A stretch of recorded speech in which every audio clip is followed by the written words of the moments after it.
We saw a 1-1 with Charlotte tonight.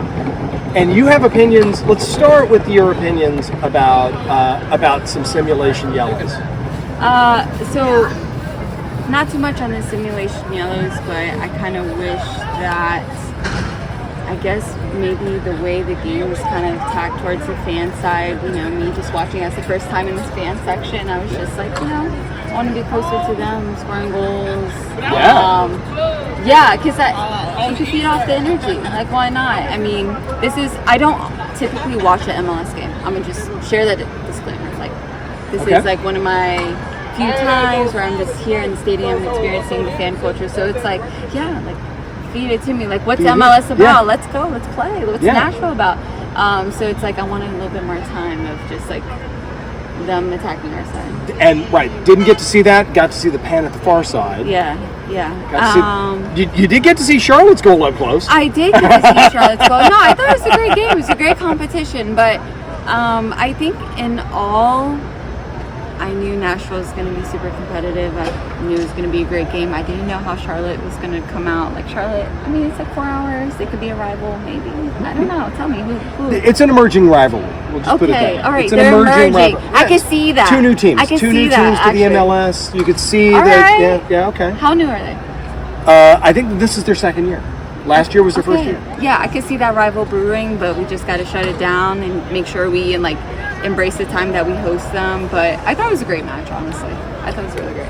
So saving points at the end, snatching hot dogs from the fire. I'll take the tie. Wait, was there a tie? Yeah, it was a tie.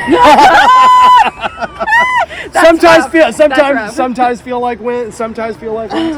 Okay, but we got it. It's a tie. It's nice. So we can breathe a little bit. We can breathe a little bit. Right. So you've done some work promoting women's soccer. Tell me about the work that you've done. Yeah, so World Cup just passed. We had a lot of fun. Even though it's in Australia, for the most part, we watch the games whenever we can stay up late. Getting up early, staying up late?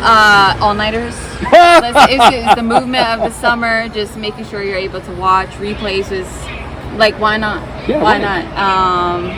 And just watch a lot of women's football. See what's on the horizon. USA, did their very best. But in all, it was a great competition. It was probably the best World Cup to kind of see the other countries who's blossoming, who can be playing in our own NWSL. So it's absolutely fun. So the English looked fantastic.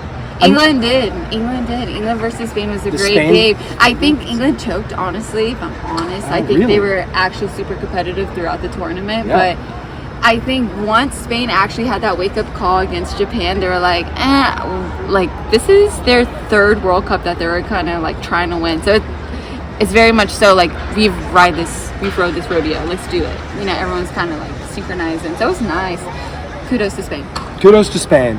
And so, in terms of so I'm going to ask you about the American game. Okay. It's hopes for the women's team here, Yep. and then some support that you think that the women's game needs for here in the United States. Yeah. So, what does the U.S. women's team need to be able to come back as the premier team in international soccer?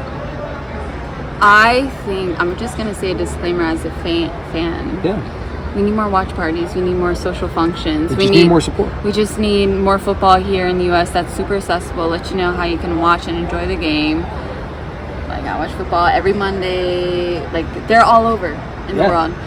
But in terms of being successful, listen, they're trying to rebuild after the World Cup. So we have a lot of new talent, young generation talent that's popping off since after the pandemic. Yeah. And it's nice. And sorry, Vlatko, he's a nice guy, but I think he did the best he could, considering he went through a lot of changes. And so now it's okay, peace out. Let's figure out what's next for the next World Cup. Yeah, exactly. And you lose so many huge players. You're missing Carly Lloyd. Lindsey Horan stepped in, right? She stepped in and was a good 10, wasn't she? I think she did all right. I think she did the best she could.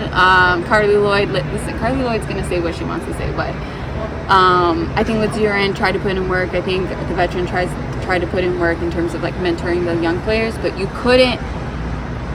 Listen, they don't have a lot of international experience, and that's okay. At the end of the day, the NWSL USA is the most competitive players, teams, and we love football. you know, we just got. So supporting Check the in. NWSL is going to be the key.